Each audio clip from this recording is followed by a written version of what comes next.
Hello les B-Minders et bienvenue dans ce nouvel épisode de B-Mindset, le podcast qui repousse les limites du temps. Le podcast d'aujourd'hui est un podcast spécifique. On donne la parole à celles et ceux qui transforment leur vision du leadership pour mieux aligner performance, sens et équilibre de vie. Et pour cela, je reçois Astrid de Ballon. Ancienne entrepreneur dans l'événementiel, elle a vécu l'épuisement, le stress chronique, les injonctions de réussite à tout prix. C'est de cette traversée qu'est née sa reconversion et surtout sa mission. Accompagner les dirigeants, entrepreneurs et leaders en quête d'alignement à retrouver clarté, puissance intérieure et paix mentale. Astrid est la créatrice du coaching d'alignement neuro-émotionnel, une méthode qu'elle a développée à la croisée des neurosciences, de l'intelligence émotionnelle et de l'intuition. Elle appelle aussi le fitness neuro-émotionnel, un entraînement de l'esprit et des émotions pour sortir du mode survie et entrer dans un leadership plus conscient. Dans cet épisode, on parle de charge mentale, de réussite qui épuise, de peur du vide, mais également de longévité, la longévité de l'entrepreneur. Mais aussi de recentrage, de pouvoir personnel et de ce que ça change concrètement de mener sa vie et son business en étant pleinement aligné avec qui l'on est et avec les bonnes pratiques pour vivre en pleine santé. Un échange profond, lucide, parfois confrontant, mais surtout libérateur. Alors je te souhaite une bonne écoute.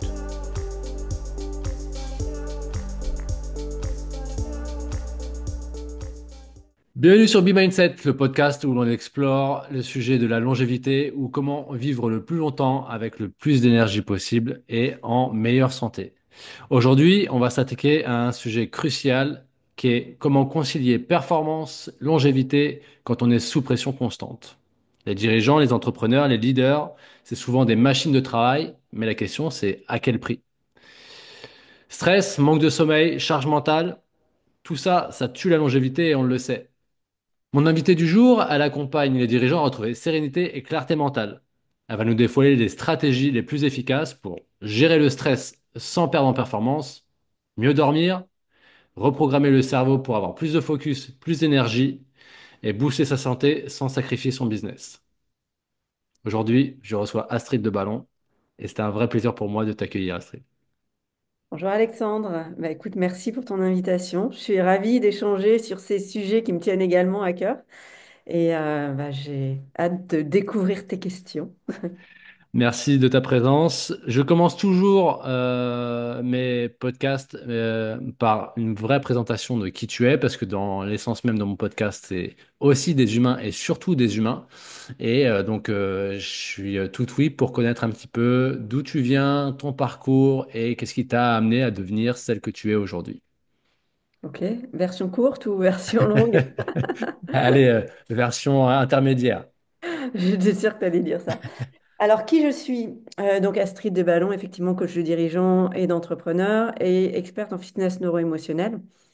Alors, mon parcours est assez atypique comme la plupart, je pense, des entrepreneurs que tu reçois. C'est que moi, j'ai fait des études d'orthophonie à la base. Donc, j'ai fait mes études et je me suis bien rendu compte que j'étais pas à la bonne place. Je voyais des gens, j'ai beaucoup travaillé avec des adultes, des gens qui avaient des problématiques, notamment de cancérologie, tu vois, ou des gros problèmes de voix. Mais en fait, je ressentais leur détresse qui était bien au-delà de la problématique de la voix et qui avait une problématique sous-jacente bien plus profonde.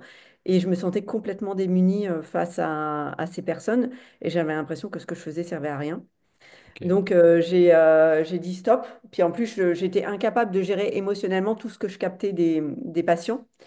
Et je me suis dit, mais ça va me détruire, c'est trop pour moi. Mhm. Et j'ai eu la chance, en fait, de démarrer ma famille très jeune et j'ai eu 5 enfants. Donc à 30 ans, j'avais 5 enfants.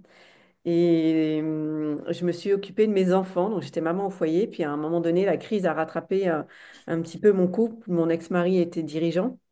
Et il a planté sa boîte. Et on s'est retrouvés du jour au lendemain sans revenu. Et là, en plus, à l'époque, ben, moi, je respectais tellement pas qui j'étais au niveau émotionnel, enfin à tous les niveaux, que j'en étais tombée malade. Tu vois, j'ai déclaré une maladie auto-immune. Donc c'était là, 2010, l'année noire. Mhm. Et au milieu de tout ça, bah, finalement, la personne que je côtoyais le plus, c'était mon médecin. Et en parlant avec lui, un jour, je lui dis, bah là, il faut que je bosse parce que mon ex-mari était en dépression, on n'avait plus de revenus. Alors, heureusement, on avait un peu d'économie, mais on n'allait pas tenir 10 ans comme ça. Et il faut que je bosse, mais il faut que je sois à 4h30 à sortie de l'école, que j'ai mon mercredi, les vacances scolaires, que je gagne plus de 1 500 € par mois parce que sinon, je vais tout refiler à une nounou. Et je le regarde, je lui dis, honnêtement, je vois pas ce que je peux faire. Et c'est lui qui m'a dit, mais, et c'est marrant, on en a rigolé après parce que c'est devenu un ami. Il a eu une fulgurance. Il m'a dit, écoute, je travaille avec un laboratoire allemand qui est en train de s'implanter en France. Je pense que le concept pourrait te plaire. Et voilà, à explorer. Je lui ai dit, écoute, pourquoi pas, hein. J'ai On y rien à va. perdre. Ok.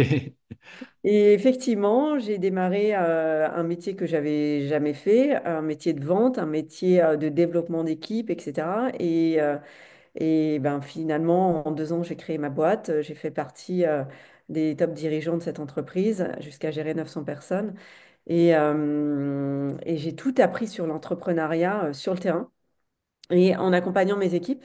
Et à force, en fait, d'accompagner des managers, des vendeurs, etc., de me rendre compte qu'il y avait des gens motivés, qui passaient à l'action, qui n'avaient pas de résultats, je me disais, mais il me manque des outils, il me manque des clés. Et puis, je me posais énormément de questions sur moi-même aussi. Il y avait des trucs qui n'allaient pas dans ma vie. Déjà, la maladie que j'ai eue, mais moi, j'ai failli laisser ma peau jusqu'à un moment donné où j'ai eu un déclic à l'intérieur de moi. Je me suis dit, non, mais je vais guérir, en fait. Mhm. Tout le monde me disait, c'est pas possible, ça se guérit pas, et je suis guérie. Donc, ma première bataille, ça a été de comprendre le corps humain à un autre niveau, d'aller encore plus loin que ce que j'avais pu apprendre en ortho, en neurologie ou en psychiatrie, etc. Le comprendre à un autre niveau, déjà pour rentrer dans un processus de guérison. Ça a été ma première étape. Mais après, j'ai voulu aller encore plus loin pour comprendre les lois du succès, pour comprendre qu'est-ce qui faisait qu'un humain était épanoui, qu'est-ce qui faisait que ben, certains avaient dégagé quelque chose d'hyper fluide, d'hyper léger, etc. D'autres étaient tout le temps sous pression. Et à force de chercher, de me former, de me faire coacher, j'ai fait 2 écoles de coaching, je me suis intéressée à l'énergétique, je suis analyste en human design, je suis hypnothérapeute, enfin, j'ai fait beaucoup de formations. Et ben, j'ai commencé petit à petit à avoir une compréhension de l'humain de plus en plus fine. Et c'est ce qui fait Mhm. qu'aujourd'hui, bah, je ne fais. Donc, j'ai arrêté de travailler avec ce laboratoire. Et depuis. Ça fait combien de temps maintenant? 2017. Depuis 8 ans, en fait, j'accompagne les dirigeants en coaching. Voilà, les entrepreneurs. Les entrepreneurs. Tu fais une différence entre dirigeant et entrepreneur? Oui, parce que, en fait, les entrepreneurs sont des dirigeants. Mhm. Et jusqu'à l'année dernière, je prenais également des cadres dirigeants salariés en coaching. Et à partir de janvier 2025, j'ai décidé de ne prendre que des entrepreneurs parce que, alors c'est très personnel, hein, mais j'ai besoin aussi, moi, de m'épanouir dans mon métier. Et quand j'ai un entrepreneur en face de moi, j'ai une certaine structure de pensée. C'est des artistes, les entrepreneurs. Ils sont tout le temps en train de marcher sur un fil, ils osent prendre des risques. Ils ont déjà eu, moi j'ai des entrepreneurs qui ont du succès, ils ont déjà eu des échecs, qu'ils ont transformés, et c'est un certain état d'esprit. Et moi, j'aime cet état d'esprit parce que il va très vite, généralement, c'est des multipotentiels, il est hyper curieux, et je trouve ça passionnant en fait. Mhm. À chaque fois qu'il y a un nouvel entrepreneur, je découvre un univers, je découvre un nouvel art, on va dire. Et moi, c'est ce qui me nourrit profondément, c'est d'arriver à quand j'ai un écosystème en face de moi, un écosystème humain, d'arriver à voir comment il fonctionne et comment l'optimiser pour justement qu'il fonctionne de manière la plus écologique possible, pour être le plus performant possible et surtout le plus épanoui possible. C'est parfait parce que ça m'amène tout de suite à l'un des axes des questions que j'avais à te poser, qui est euh, quels sont selon toi les premiers perturbateurs de cette atteinte de plein potentiel? Alors, le premier perturbateur, c'est l'éducation qu'on a pu recevoir, dans le sens où on essaye inconsciemment, mais même nous en tant que parents, de faire rentrer nos enfants dans des cases. Et finalement, qu'est-ce que ça fait? Ben, ça écorche l'essence de la personne. Et en fait, plus tu t'éloignes de qui tu es, bah, plus c'est difficile finalement d'accéder à tes ressources. et à ton potentiel. Donc moi, mon métier, c'est vraiment de faire le ménage et de ramener la personne dans son axe et dans son essence. Et pour ça, j'utilise, enfin, je passe énormément par le corps et j'utilise le biais des pensées, mais également surtout des émotions. Parce que quand tu as à l'intérieur de toi un circuit physiologique, quand je dis physiologique, c'est que ton corps est habitué à être dans le bien-être, pas en état de stress permanent. En fait, tu as accès à des espaces et des ressources à l'intérieur de toi auxquels tu n'as absolument pas accès quand tu es en état de stress. Donc, j'aide les dirigeants à retrouver leur axe. C'est vraiment une espèce de structure intérieure. C'est un ressenti physique, hein. C'est Mhm. quand tu es à ta place et que ton essence est cohérente et ce que tu fais est cohérent avec qui tu es. C'est une sensation physique. Et dans cet état-là, déjà, tu as 10 fois plus d'énergie. En fait, tu peux gérer beaucoup plus de complexité avec moins de complications. Et puis, ouais, tu te sens bien dans ta vie, ce qui t'empêche pas d'avoir des moments de stress, des moments un peu de surmenage, mais ça dure jamais longtemps dans le temps parce que ton corps est tellement habitué à se sentir bien qu'il va tout faire pour te ramener dans le bien-être le plus vite possible. Ok. Donc, par déduction, c'est le stress qui pourrait être l'un des premiers perturbateurs. Oui, ouais, ouais. Le premier perturbateur, c'est le stress, mais c'est aussi, je reviens, c'est le moule dans lequel tu es Hmm. rentré pour plaire à je ne sais qui ou pour être aimé de je ne sais qui. Tu vois. D'accord. Ok. C'est vraiment revenir à qui on est et ce qui est le plus adéquat par rapport à tout ce qui nous compose. C'est ça, en fait, quels sont tes désirs? Mais tes désirs, tu Profond, vois, les quoi. désirs, ça vient des tripes, ça vient pas de la... Hmm. Tu sais, parfois, les gens me disent, ouais, j'aimerais changer de travail, j'aimerais me lancer dans l'entrepreneuriat, mais je sais pas quoi faire. Mais c'est pas en réfléchissant avec ta tête que tu vas trouver. C'est qu'est-ce qui émerge de tes tripes? Qu'est-ce que tu ressens? Qu'est-ce qui te fait vibrer? Pourquoi tu es doué naturellement? Qu'est-ce que disent tes amis de toi? Qu'est-ce qui fait sens pour toi? Qu'est-ce qui te nourrirait? Qu'est-ce qui ferait que tu te lèves le matin en sautant du lit en disant, mais je kiffe de démarrer cette nouvelle journée? C'est ça. C'est vraiment réussir à revenir à l'essence de qui on est. C'est Mm. parfois même souvent compliqué puisqu'on est tellement, je dirais, attiré par l'extérieur. On est souvent connecté, nos antennes sont souvent connectées vers le monde extérieur et de moins en moins vers le monde intérieur, on a tendance à oublier qui on est réellement et ce qui nous anime profondément, quoi. Ouais, exactement. Et en fait, c'est urgent de revenir à ça. Tu vois, en ce moment, j'étais en train de regarder là, je n'étais pas sûre du nom, mais je suis en train de lire des livres du docteur Gabor Maté. Je ne sais pas si tu as déjà lu ces livres. Non, ça me parle pas. C'est un médecin qui fait le lien entre les traumas d'enfance et surtout les émotions et les maladies. Et j'ai découvert ce médecin sur les réseaux sociaux. Et en fait, justement, il avait fait un Reels sur les maladies auto-immunes. Et quand j'ai vu le décryptage qu'il en faisait, et moi, le parcours par lequel j'étais passée, je dis, mais enfin, quelqu'un qui comprend. Effectivement, c'était mais tellement juste. C'était tellement juste. J'étais exactement comme ça quand j'ai déclaré cette maladie. Et j'ai tellement changé à l'intérieur, mais c'est mes circuits neuro-émotionnels qui ont Mhm, changé. bien sûr. En fait, tout ce qu'il disait, j'ai acheté plusieurs de ses livres, c'est super intéressant. Il y a vraiment un lien entre ce que tu ressens à l'intérieur de toi, la manière dont tu honores tes désirs et ton état de santé. Ok, donc ça c'est quand même l'une des premières choses qu'on va retenir et intégrer profondément au fin fond de notre crâne pour pouvoir changer quoi. C'est Mm. si on pouvait faire un lien entre le stress et la longévité, euh, on sait que le stress chronique c'est un accélérateur de vieillissement. Pour toi, c'est quoi les trois réflexes concrets que tu donnerais à un dirigeant pour réduire son niveau de stress au quotidien? Alors, déjà, je pense que tu as déjà expliqué à tes auditeurs comment fonctionne le stress, mais finalement, quand tu es en état de stress, ton corps est physiologiquement en état de combattre ou fuir un danger. Donc, ça veut dire que dans ton quotidien, c'est comme si tu avais l'alarme incendie qui était allumée en permanence en te disant, attention, tu vas mourir, attention, tu vas mourir, attention, tu vas mourir. Donc, tu es en mode survie. Dans cet état-là, tout dans ton corps est fait pour amener l'énergie dans tes muscles pour combattre ou fuir.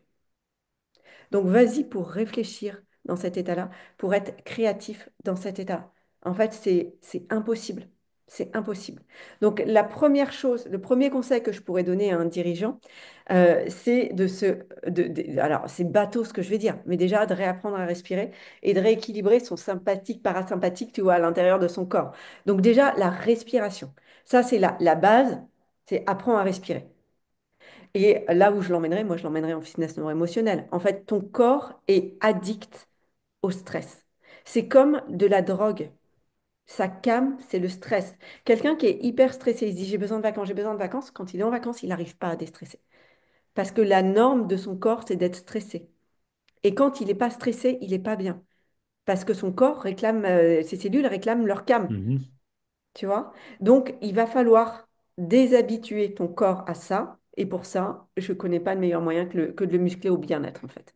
Les émotions sont des muscles, le stress, la peur, l'angoisse, l'anxiété, l'appréhension, tout ça, c'est des muscles. Et si ton corps est habitué et un bodybuilder de ces émotions-là, bah, tu peux pas lui dire de tenir debout sur de la joie et de l'enthousiasme alors qu'il a ces muscles-là qui sont complètement Mhm. hypotrophiés. Ça marche pas. Ok. Donc la respi, La essentiel. réussite, le fitness neuro-émotionnel. Alors, ça, il faut que tu détailles un peu plus ce que c'est, je pense. C'est quoi le fitness neuro-émotionnel? En fait, c'est des outils, c'est comme des petites méditations séquentielles hyper courtes que tu pratiques quotidiennement pour réactiver les circuits du bien-être à l'intérieur de ton corps. C'est comme si tu allais à la salle de sport des émotions, tu vois. La salle de sport du bien-être neuro-émotionnel. Et c'est une hygiène, c'est une discipline, mais au bout de... En fait, il faut entre 6 et 18 mois pour reprogrammer un système. Ça demande du courage, ça demande de la discipline, parce qu'il faut le faire tous les jours. Mais au bout de 6 et 18 mois, ce qui se passe, c'est que comme le corps est intelligent, les cellules sont intelligentes, la nouvelle cam de tes cellules, ça devient la joie, l'enthousiasme, la détermination, la certitude, l'amour, la gratitude. Et c'est ta nouvelle norme. Ton corps se nourrit de ça. Donc, je ne te raconte pas les shoots de dopamine qu'il prend en faisant les exercices. Et ça rééquilibre et ça réorganise toute ta structure à la fois mentale, physiologique, neurologique et émotionnelle. Et dans cet état-là, bah, tu es beaucoup plus résilient, tu as beaucoup plus de clarté sur qui tu es, tu as accès à ta créativité, tu es beaucoup plus détendu, tu es beaucoup plus productif, tu es beaucoup plus concentré. Enfin, ça change complètement Complètement, ta ouais. manière de vivre. Tu aurais un Et, exemple? Un ah, mais exemple? j'en ai plein des exemples. Moi, enfin, déjà, moi, mon exemple à moi, c'est que en fait, j'étais à côté de mon corps. Je ne savais pas ce qui se passait dans mon corps. Aujourd'hui, je gère dans mon business un niveau de complexité et de charge de travail que jamais j'aurais pu imaginer avoir il y a 15 ans, alors que j'avais 15 ans de moins, tu vois. Hmm. J'ai beaucoup plus d'énergie aujourd'hui, alors que j'ai 46 ans, que quand j'avais 30 ans. Et Parce que, tu sais, dans ton corps, à chaque fois qu'il y a de la contraction, en fait, ça demande de l'énergie de tenir cette contraction. C'est autant d'énergie que tu peux pas mettre pour te déployer. Et en fait, quand un écosystème physiologique, mais et même dans ta vie, quand tes différentes sphères de vie sont à peu près équilibrées, on n'est jamais dans un équilibre parfait, hein, mais de manière le plus optimum possible, en fait, c'est comme s'il n'y avait pas de contraction, tu vois. Et quand tu n'es pas en hmm. contraction, tu es en expansion. Et du coup, tu gages beaucoup moins d'énergie à te préserver, à te sauvegarder, à te protéger, puisque tu te sens bien. Tu vois, tu as la foi dans le fait que tu fais ce que tu aimes, tu es à la bonne place, tu t'as pris la responsabilité de ta vie, c'est toi qui l'as construit. Bon, t'es pas responsable de tout, hein, il y a une météorite qui tombe dans ton jardin, tu y es pour rien, tu vois. Mais là où tu as ton pouvoir, parce qu'on a tous un pouvoir Hmm. personnel, tu prends entièrement les rênes, quoi. Ok. Et même au niveau des résultats business, ça n'a rien à voir, tu passes dans une autre dimension. En termes d'exercice concret, tu aurais un extrait, quelque chose que tu pourrais nous faire faire là tout de suite ou ça demanderait trop de temps? Alors, non, non, je peux te faire faire un exercice. En fait, j'ai un exercice qui est très simple, qui s'appelle le muscle du bien-être, qui permet de réactiver le cerveau droit en allant chercher un moment de joie et d'enthousiasme que tu as connu. Et le plus important, c'est pas d'avoir les images et de faire de la visualisation. Tu vas utiliser la visualisation pour réactiver les émotions à l'intérieur de toi. On va aller réactiver le cerveau gauche avec un moment de détermination et de certitude, un moment où tu voulais vraiment quelque chose, tu n'as rien lâché, tu l'as obtenu. Et en fait, on va réactiver ça dans ton corps et synchroniser finalement tes lobes cérébraux qui vont basculer dans un rythme. Tu sais, quand tu es en état de stress, ton cerveau est ce qu'on appelle en bêta supérieur. Mm. Il a un rythme qui est hyper élevé. Et dans cet état-là, en fait, bah, ça te prend 10 fois plus d'énergie pour tout, Mhm. en fait. Et avec l'exercice, en fait, tu vas faire basculer ton cerveau en état alpha. Ok, L'état alpha, dans cet état-là, les portes du subconscient sont ouvertes, mais tu es en état de conscience, tu es pleinement conscient. Et dans cet état-là, tu peux complètement reprogrammer ton subconscient. Tu peux y intégrer ce que tu veux. Il est en état de réceptivité. Tu peux changer tes programmes. ok. On le fait ou pas? Si tu veux, par contre, si tu veux rester en état d'alerte pour me poser des questions jusqu'à la fin, il vaut mieux qu'on garde l'exercice pour la fin. C'est juste un conseil. Ok, Parce que quand tu es en alpha, je ne sais pas comment tu vas rentrer dans l'exercice. Peut-être que tu vas super bien rentrer dedans et que derrière, tu vas être tellement bien que tu n'auras plus du tout envie de me parler.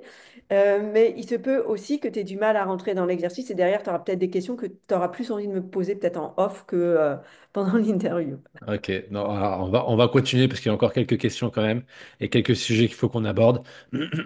Mais en tout cas, ça laisse entrevoir pas mal de choses hyper intéressantes à explorer ensemble. Euh, Et ça, c'est un programme que j'ai complètement digitalisé, hein, qui est accessible pour tous sur mon site internet. ok. Et dedans, en fait, c'est comme une espèce de boîte à outils où j'explique tout, comment ça marche à l'intérieur de ton corps. Je donne des tas d'outils et notamment tous ces exercices-là. Et je t'explique comment te reprogrammer de manière complètement autonome. Et c'est une boîte à outils que tu gardes pour toute ta vie. Et si toi, Mhm. tu l'appliques sur toi, tu peux le transmettre à tes équipes, à tes clients, à tes enfants, à ton conjoint, aux gens que tu aimes. C'est topissime. Ok. C'est bien noté et t'hésiteras pas à me donner le lien, je mettrai dans la description. Le deuxième sujet, le deuxième grand pilier de la longévité, c'est le sommeil. Et Mm. j'aimerais qu'on fasse le lien entre le sommeil et la performance.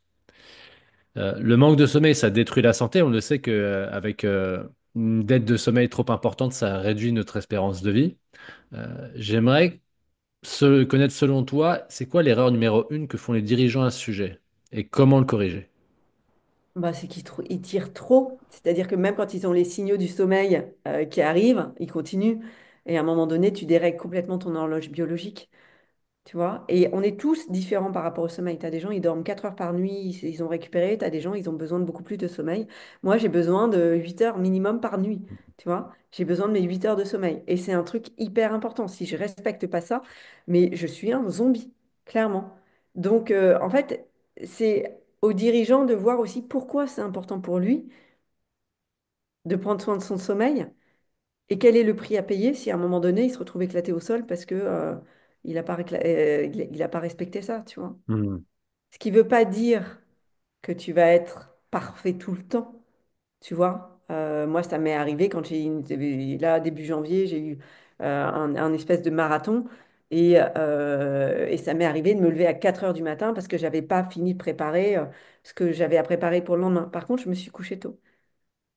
Tu vois, parce que Mhm. j'ai commencé j'étais en train de préparer, je voyais que je percutais plus. Je dis, bah, je vais dormir et demain matin, je serai plus opérationnel. Donc, c'est vraiment s'écouter, savoir comment tu fonctionnes. Est-ce que ça, c'est pas issu, tu sais, de cette vague, entre guillemets, américaine, je sais pas si on peut dire ça comme ça, avec le no pain, no gain, tu sais, on dormira quand on sera mort, tu sais, toutes ces expressions qui te poussent à la surproductivité en pensant que plus t'en fais, moins tu dors et plus tu risques de réussir. En fait, si tu es tout seul dans ta vie, que tu n'as pas de vie de couple, tu n'as pas d'enfant, pourquoi pas, en fait, tu fais ce que tu veux, tu vois. Mais quand tu as, une famille, un couple, à un moment donné, si tu dors pas, tu peux pas tenir, c'est pas possible, quoi. Non, Enfin, non, moi, j'y crois pas, en tout cas, hein. non, mais C'est... c'est même pas, en tout cas d'un point de vue santé, longévité, si on s'intéresse que à ces sujets-là et qu'on reprend les études scientifiques, c'est clairement l'un des facteurs les plus limitants en termes de connexion cérébrale, cognition, performance sportive, performance intellectuelle. C'est l'un des premiers freins. Quand tu as une dette ne serait-ce que de 1 heure 30 de sommeil par nuit, c'est-à-dire au lieu de dormir 8 heures, si tu dors 6 heures, 6h30, c'est je sais plus combien d'années de vie en moins que tu peux avoir. C'est délétère à un point énorme, quoi. Mm. Et ces expressions de on dormira quand on sera mort ou faut toujours en faire plus, pour moi, c'est une grosse connerie que de rester sur ce modèle-ci. Je dis pas qu'à des moments, faut pas appuyer sur l'accélérateur, mais par contre, c'est comme tout, il y a une forme de régulation, quoi. C'est ça. En fait, il ne faut pas que ça dure longtemps. En fait, quand tu sais que c'est sur une période courte, moi je savais que là, au début janvier, j'avais un marathon, mais je savais que c'était court et que derrière, c'était... voilà, je m'étais organisée pour 2025 et plus d'espace, Mhm. tu vois. Mais donc, quand tu le sais, ben, tu tiens. J'ai fini avec la grippe quand même, hein, donc ton corps, C'est bien. Il est bien fait. ton corps, il te dit stop. Voilà, c'est ça. Et donc souvent avec ça, il y a le troisième point, qui revient souvent dans les entrepreneurs qu'également j'accompagne, c'est la charge mentale. Et il y a cette corrélation entre charge mentale et récupération. Euh, Mm. on est toujours en train de réfléchir, d'anticiper, de décider. Et la question que je voulais te poser, c'est comment lâcher prise sans perdre en efficacité? Alors, je pense qu'on arrive à lâcher prise quand on a la foi dans ses capacités à structurer, donc ses capacités intellectuelles, ce qu'ont tous les dirigeants. Mais souvent, ce que je vois chez les dirigeants, c'est qu'ils utilisent que cette partie-là. Et en fait, ils connaissent pas les codes du succès qui sont régis par des tas de choses invisibles. Et à partir du moment où tu connais les signaux dans ton corps qui te guident pour prendre tes décisions, en fait, tu te prends carrément moins la tête. Mhm. Tu vois? Et ça s'apprend. À jouer, apprendre à jouer avec ce qui ne se voit pas. Apprendre à, tu sais, l'énergie précède la matière. Donc, apprendre à créer ta structure énergétique qui soutient ton projet, en plus de toutes les actions que tu vas mettre en place. Parce que si on compte uniquement sur notre petit cerveau et sur ce que l'on fait, et qu'on ne prend pas en compte toute cette partie-là, Mhm. ah ben ouais, mais c'est tellement dur. Mais moi, j'ai construit ma première boîte comme ça. Mais j'ai fini à un moment donné, je ne comprenais pas pourquoi. J'adorais mon métier, mais je commençais à en être complètement dégoûtée. Et j'étais de plus en plus épuisée et je n'arrivais pas à récupérer. Présent. Il y a maintenant bientôt 3 ans, j'ai fait un burn-out et c'était ça complet en fait, si tu veux. Vraiment, euh, bien sûr que tu passes par différentes phases, mais sur la fin, avant d'atteindre mon burn-out, j'étais dans cette combativité, tu sais, forcée à Mm. toujours vouloir tout anticiper, tout contrôler, tout mesurer, tout, et sans avoir ce fameux lâcher-prise et cette énergie qui va transmettre quelque chose d'impalpable, qui va te permettre de réussir. J'étais plus du tout connecté à ça. J'étais que dans la matière, que dans le dur. Et en fait, quand tu es que dans la matière, c'est tellement difficile d'avancer là-dedans. C'est tellement dur. Pour rien au monde, je reviendrai en arrière, hein. Une fois que tu as compris comment ça fonctionnait et que tu utilises ton corps, ce pourquoi il est fait, parce que notre corps est serviable dans le business, mais c'est un truc de dingue. Quand tu apprends à le découvrir et toutes les informations qu'il te donne, ben, en fait, tu apprends à avancer en étant porté, tu vois, Mhm, dans un espèce d'état clairement. de... Ce qui t'empêche pas de travailler énormément, mais c'est plus du tout la même chose, ça prend beaucoup moins d'énergie. Moi, j'ai une capacité de travail qui est énorme, mais ça ne me fatigue pas. T'es dans un état de flow et t'avances avec confiance en fait. Ouais, c'est ça. Et tu sais ce que ça veut dire confiance? Dis-moi. Co, c'est avec, fiance, c'est la foi. C'est avec la foi en toi et en la vie, ou en Dieu si tu es croyant, tu vois, mais avoir la foi que tu n'es pas tout seul, qu'il y a Mhm, plein de choses à côté de toi qui te portent en fait. C'est ça. Et pour avoir clairement. confiance, justement, ben, il faut être connecté à ton essence parce que ton essence, c'est ton étincelle de l'origine. Et quand tu es branché à ça, tu n'as plus peur de rien presque. Enfin, tu vois, tu es, es branché à quelque chose qui est bien plus grand que toi, qui te dépasse. Tu sais que ça va le faire. C'est ça. Et en fait, tu te branches simplement à ce qui fait que ton cœur bat tout seul, ce qui fait que tu t'endors et que tu pars dans des rêves et que finalement tu lâches la nuit et que tu te réveilles le matin. On ne contrôle rien de tout ça. Hmm. Ouais, Mais c'est on est plus ça. branché à ça en permanence. Ok. Je veux revenir sur un point essentiel qui est bien trop souvent négligé dans plein de dimensions, que ce soit entrepreneurial, que ce soit sportif, que ce soit santé. Et plus j'avance dans mon cheminement à moi, dans mes interviews, dans les lectures que je fais, plus ça revient. C'est utilisé depuis des milliers d'années, c'est la respiration. Et j'aimerais qu'on fasse le bridge entre la respiration et la clarté mentale. Tu sais tout comme moi qu'on respire plus de 20 000 fois par jour, donc c'est quand même c'est l'une des choses qu'on fait le plus souvent par Ouais. jour. Euh, Comment avoir une meilleure respiration et comment cette respiration peut générer de l'énergie et augmenter ta longévité? Alors, moi, je ne suis pas une experte de la respiration. D'ailleurs, je vous invite à vous intéresser à Alice Modolo, championne du monde d'apnée, avec qui j'ai collaboré notamment, et qui est en train de sortir un programme justement sur la respiration. Et elle, c'est son génie à elle. Elle a été chercher tous les millimètres pour justement plonger en apnée et aller toujours de plus en plus loin. Hmm. Donc, repose ta question, du coup, j'ai perdu ton... Comment une meilleure respiration, ça peut transformer ton énergie et donc ta longévité? Ouais, alors déjà, qu'est-ce qui fait qu'une cellule reste vivante? C'est son oxygène. Donc, quand tu oxygènes ton corps, tu as forcément déjà beaucoup plus de clarté dans ta tête. Ça, c'est une première chose. Et c'est pas à toi que je vais apprendre que tu régules ton sympathique et ton parasympathique par ta respiration. Et quand c'est bloqué, bah, clairement, tu n'as pas accès à ton potentiel, tu n'as pas accès à des tas d'espace à l'intérieur de toi si tu respires pas, quoi. Hmm. Clairement, pour moi vraiment ça a été une grande découverte. Alors moi j'ai mis le pied dedans grâce à quelqu'un que j'ai déjà interviewé ici, qui était mon tout premier invité, qui est Leonardo Pelagotti, qui a écrit tout un tas de bouquins, qui est passé sur TF1 la semaine dernière pour parler de ça et de la méthode Wim Hof. Mais lui, c'est vraiment sa came, c'est la respi.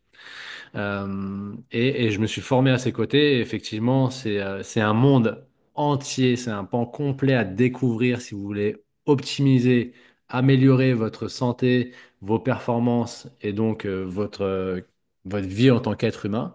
C'est la respiration, il y a tout un tas de choses à faire. On le néglige parce que c'est un système qui est autonome et qu'on Ouais. pense qu'on sait respirer, mais on ne sait pas respirer. Ça s'apprend. On le En sait fait, quand on est, mais après, on est déformé par le stress. tu sais, tu as plusieurs pôles sur lesquels tu peux agir pour permettre à la personne de retrouver un état physiologique de bien-être. Donc, tu as effectivement la respiration. Moi, j'utilise un autre pôle. Mais finalement, quand tu retrouves un état de bien-être, tu respires mieux aussi. Mais Mhm. c'est vrai que je sais que moi, j'ai pratiqué beaucoup le yoga et là, j'ai repris cette année. Le yoga, notamment Ashtanga et Vinyasa, qui sont des yogas dans lesquels tu apprends, tu sais, à vraiment cette respiration bruyante Mhm. où tu fais vraiment circuler l'énergie, tu apprends à ressentir l'énergie qui circule à l'intérieur de ton corps. Et c'est vrai que ben, ça change tout. Tu te rends compte que ben, moi, je me suis rendu compte au début, mais je ne savais pas respirer, quoi. Je vivais en apnée. Mhm. Je Clairement. vivais en apnée. Donc voilà, déjà si vous voulez faire un petit test de savoir si vous êtes sur une respiration dite fonctionnelle ou pas, comptez le nombre de respirations que vous faites par minute.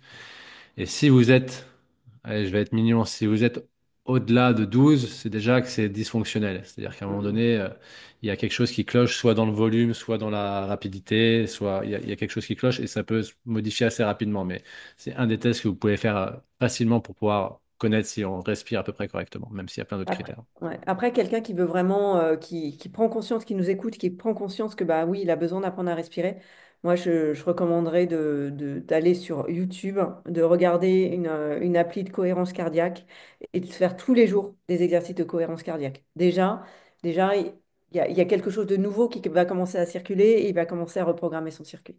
Mais il faut le faire tous les jours. Il faut Hmm. entre 6 et 18 mois pour reprogrammer un circuit. Donc, moins d'un an. On T'attends oublie. pas à avoir des résultats, même si tu en auras bien avant. Mais si tu veux que les résultats soient pérennes, que ton système soit en mode automatique. Hmm. Euh, Autre point important pour les entrepreneurs, et ça, j'en ai reparlé tout à l'heure avec un, c'est l'idée de focus, Hmm. la capacité à rester concentré. On dit que l'attention qu'on porte, c'est la nouvelle monnaie. Comment préserver son focus dans un monde qui nous disperse et pourquoi c'est vital pour le cerveau de rester focus? En fait, tu ne pourras conserver ton focus que si tu as une vision très claire qui te fait vibrer, limite qui te tire les larmes des yeux tellement tu es ému de ce que tu es en train de construire. Et je peux t'assurer que si tu as une vision de ce que tu veux construire qui est comme ça, tu resteras focus. Ça te prend tellement aux tripes et ça te fait tellement kiffer que les distractions, ce qui t'empêchera pas d'être peut-être un peu distrait, tu vois, mais ce sera tellement important pour toi d'aller au bout de ta vision que, en fait, si ta vision, elle te fait pas triper, effectivement, tu vas t'éparpiller, tu vas procrastiner, tu vas... À quoi bon? Ok, Quand tu te fais chier dans ta vie, bah oui, tu as besoin de te distraire. ça, c'est totalement vrai. Et Euh, tu sais, quand tu as vraiment cette vision et que tu as mis en place, tu as un plan, alors parfois le comment, il s'impose en faisant, tu vois, mais il faut agir et agir massivement si tu veux construire les choses. Mais quand ton plan, il est bien construit, en fait, tu es tellement, enfin, c'est tellement clair ce que tu as à faire que ça te fait chier de perdre du temps sur des conneries, en fait. hmm. Tu sais, sur les Donc, réseaux sociaux, ce que je remarque, c'est que tu as les gens qui publient et tu as les gens qui matent.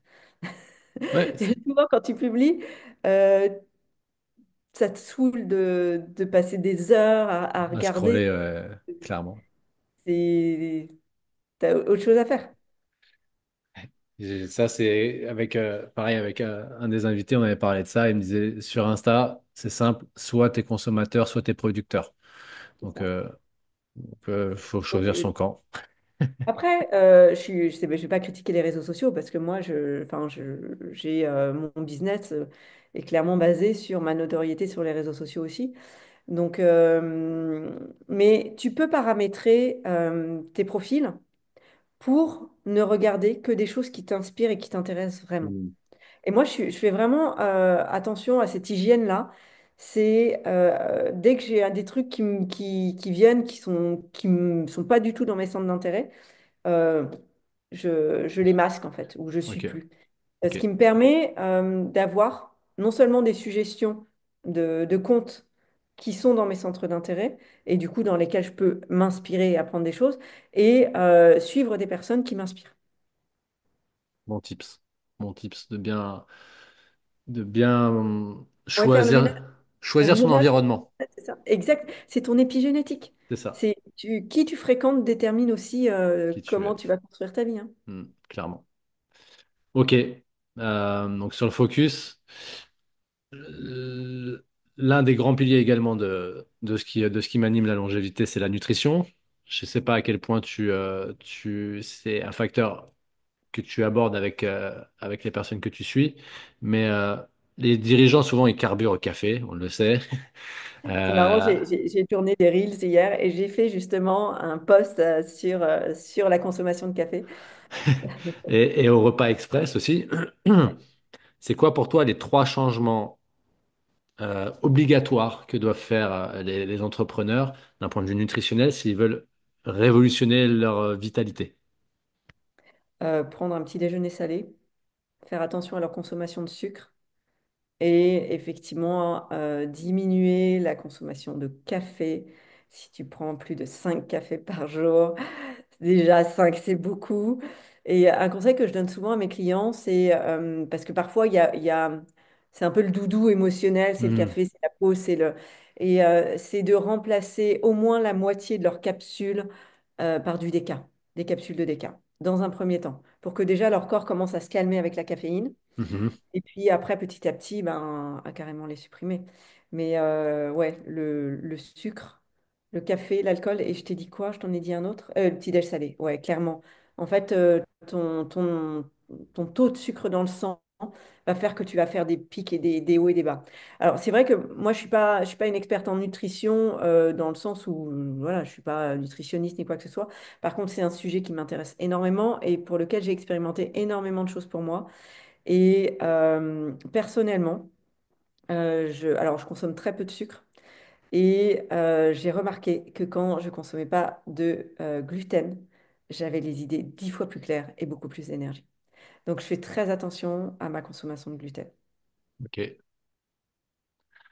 Ça m'amène à un sujet essentiel que je pense qu'il est important de rappeler, c'est l'importance de se chercher. C'est-à-dire, là, ce que tu viens de nous donner là, c'est ce que tu as découvert pour toi. Oui, Euh, pour moi, tout à fait. et aujourd'hui, les gens sont plutôt dans une quête de recherche et de solutions miracles et rapides. Sauf qu'on a tendance à oublier qu'on est tous des êtres différents et qu'on a des modes de fonctionnement différents. Il y a des grandes lignes qu'il faut respecter, mais quand même, prendre en considération que toi, le gluten a un vrai impact sur ton énergie, Mm, ça ne veut pas dire que ce sera la même chose pour tout le tout à monde. fait. Donc, je Tout à fait. vous invite clairement à tester, découvrir. Est-ce que vous êtes plutôt tendance végétarienne, plutôt tendance carnivore, tendance frugivore? Essayez ce qui vous génère de l'énergie et soyez connecté à l'intérieur une fois de plus. Et c'est ça, je suis entièrement d'accord avec toi, c'est très personnel. Parce qu'aujourd'hui, si tu écoutes un petit peu tout ce qu'on voit sur les réseaux, c'est il faut être vegan, il faut être végétarien, il faut arrêter le gluten, il faut arrêter le lactose, il faut arrêter les lactines. Il faut, enfin, Mais il y a les métaux lourds, les machins, les trucs. Et en fait, à un moment donné, tu dis, mais je mange plus, quoi. c'est ça. Je mange plus. Non, Donc, clairement. c'est vraiment expérimenté. Moi, j'ai testé un petit peu, tu vois, de manger moins de protéines animales et tout, mais clairement, ça me convient pas du tout. Mhm. Ça me convient pas. En fait, je suis épuisée quand je mange pas de protéines animales, tu vois. Donc, c'est personnel. Clairement. Ok. Par contre, il y a un truc, par contre, qui est, je pense, universel, c'est que aujourd'hui, on a une consommation de sucre, ça, qui est beaucoup trop élevée. Consommation de sucre, consommation de café, manque d'hydratation. Hmm, Pour moi, c'est vraiment les trois facteurs qui te plombent le plus ton énergie, ta capacité à être clair dans ce que tu fais, dans tes pensées, hmm. et d'autres aspects après qui font peut-être le sommeil, etc. Mais ouais. D'ailleurs, en parlant de petit-déj, tu disais un petit-déj salé le matin, une routine matinale. La façon dont on démarre les journées conditionne le reste. Quelle routine matinale simple, on peut maximiser notre énergie, la clarté mentale et notre longévité. Alors moi, je suis anti-routine matinale. Ok?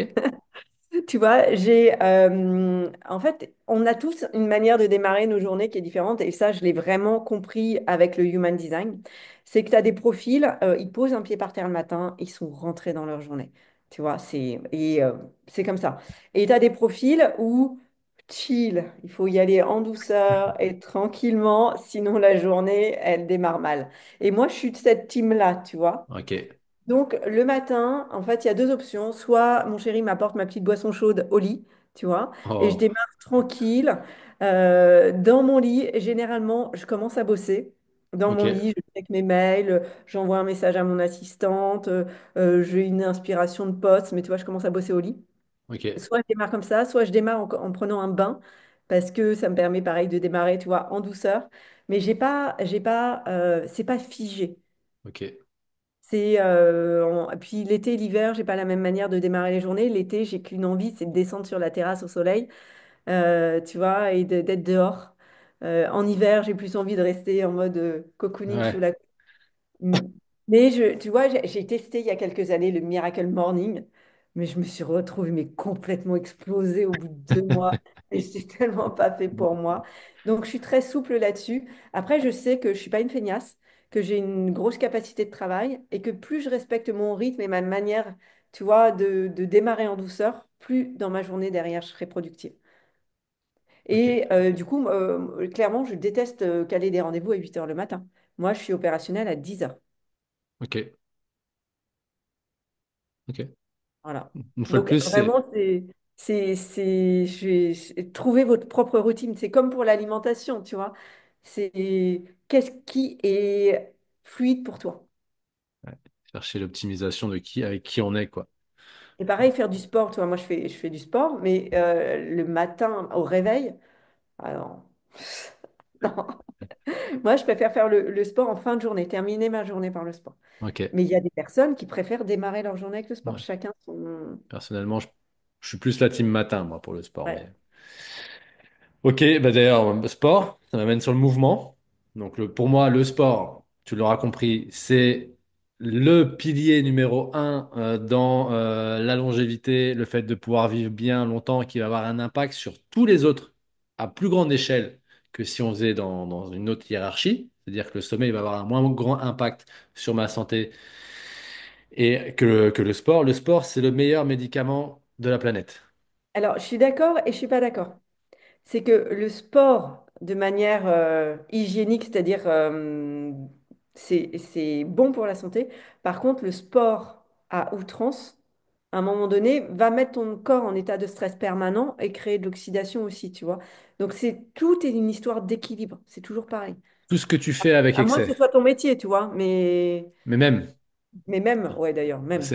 C'est Ouais. c'est mon métier et je l'ai abordé sous plein de formes. Et effectivement, tant que c'est pas tout ce que tu fais avec excès, même je veux En dire, fait, quand je dis c'est ton métier, c'est t'es un sportif de haut niveau, ouais, tu vois. et Mais ben même les sportifs de haut niveau, ils ont des moments de pause, ils ont, pour le coup, ils ont une hygiène ils sont. qui est à tous les niveaux, qui est implacable. J'adore d'ailleurs bosser avec des sportifs de haut niveau parce qu'ils ont déjà le mindset, ils connaissent leur corps, ils sont connectés à leur corps. Enfin, c'est super. Et en tant qu'entrepreneur, on a beaucoup à s'inspirer des sportifs de haut niveau. Il y a énormément de points communs, hein. C'est des sportifs de haut niveau, les entrepreneurs, hein. D'ailleurs, ça me fait penser à un réel que j'ai vu de toi sur ça, cette thématique, ça, c'est-à-dire pourquoi en tant qu'entrepreneur, vous êtes des athlètes de haut niveau sur la dimension psychologique parce que vous gérez tellement de choses, vous ne vous staffez pas comme un sportif de haut niveau pourrait se staffer pour vous aider à gérer votre récupération, optimiser vos performances. Voilà, c'est un aspect que j'avais trouvé hyper intéressant et le bridge était top, quoi. Ouais, et tu vois, j'ai eu le cas, là, j'ai un client qui a démarré au mois d'août, première séance. En fait, je ressens la personne, enfin, quand je suis avec un client, j'ai plein d'informations de partout. Et, euh, et, et bon, il m'a pris pour un objectif pro, etc. Et je lui dis, moi, je démarre rien du tout tant que tu rééquilibres pas ton hygiène de vie. Je lui dis, parce que là, il va y avoir un pet. On fait la première séance, on voit ensemble ce qu'il peut mettre en place. La deuxième séance, il n'a pas tellement bougé. La troisième, il a commencé à faire bouger les choses, mais entre la troisième et la quatrième, il a eu un gros pépin de santé. Et j'avais senti le truc arriver et Mhm. il a eu un électrochoc. Il a compris que en fait, sa boîte pouvait complètement s'écrouler s'il ne priorisait pas cet élément-là. Et il a eu besoin de cet électrochoc, ce qui est dommage, mais je l'ai vu arriver gros comme le nez au milieu de la figure, quoi. Mhm. Et effectivement, les dirigeants doivent prendre soin de leur santé pour le bien-être de leur business.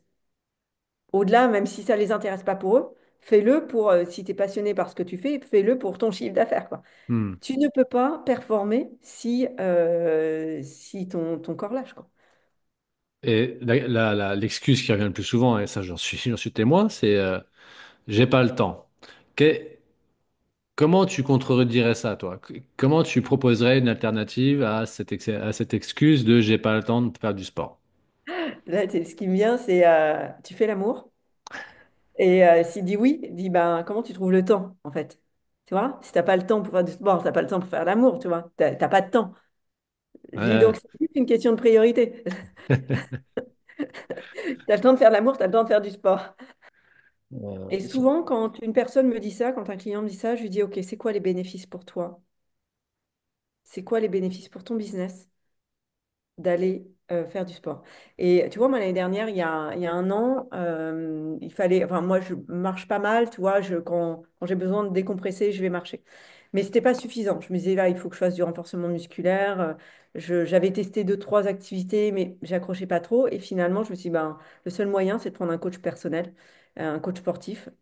Et je me suis inscrite dans une salle avec un coach personnel. Et j'ai commencé à soulever de la fonte, chose que jamais j'aurais cru que je ferais. Mais ce qui me motivait, c'est que je savais que 2024 allait être une énorme année de business, mais qu'il fallait que mon corps, ma structure physique, soit en mesure de tenir cette charge de travail. Et que je sais que quand tu n'es pas musclé, que quand ta structure osseuse, tu sais, tout est relié et fragile, bah, tu as moins de force, tu as moins d'énergie. Et par rapport à ce que je voulais construire, bah, j'avais besoin de ça. Et mon pourquoi d'aller à la salle, c'est pas d'avoir le body summer ni quoi que ça me motive pas, tu vois. C'est pas même d'avoir des muscles bien dessinés. Je m'en fous en fait. Mais ce que je veux, c'est que ma structure soit suffisamment solide pour tenir mon business. C'est mon pourquoi. Bah, je peux te dire que j'y suis allée pendant 1 an et je continue à y aller. Et cette année, j'ai repris le yoga parce que ça me manquait. J'avais besoin d'un équilibre, tu vois, Mhm. à la fois d'une activité qui soit plutôt plus yang. D'ailleurs, je termine toujours les cours par de la boxe. Mon coach a compris que ça me faisait beaucoup de bien. Et le yoga pour cet état de flow, la respiration, le côté plus méditatif même si c'est un yoga dynamique que je pratique. Et j'ai vraiment cet équilibre-là. Là, c'est l'équilibre qui me convient. Et c'est une priorité pour moi, vraiment. Je sais que si je bouge pas mon corps, je suis pas bien. Ça me mène à deux points essentiels. Le premier, c'est terminé par ce que tu viens de dire. Tu as besoin de bouger ton corps. Faut pas oublier qu'on est des bipèdes, on est des êtres de mouvement. Tout bouge à l'intérieur de nous, même quand vous pensez que vous êtes immobile, à l'intérieur, ça continue de circuler. Vous respirez, vos cellules bougent. Tout, il y a tout qui passe par le sang. Voilà, nous sommes des êtres de mouvement. Sans mouvement, on est mort. Premier point. Bah, c'est comme de l'eau qui stagne. Ça Clairement, croupit, en fait. Tu vois? Ça a besoin clairement. de circuler. Et le deuxième point, c'est ce côté équilibre que beaucoup ont tendance à oublier, parfois se mettre au sport et vu, ils sont déjà dans une dynamique où ils font beaucoup de choses.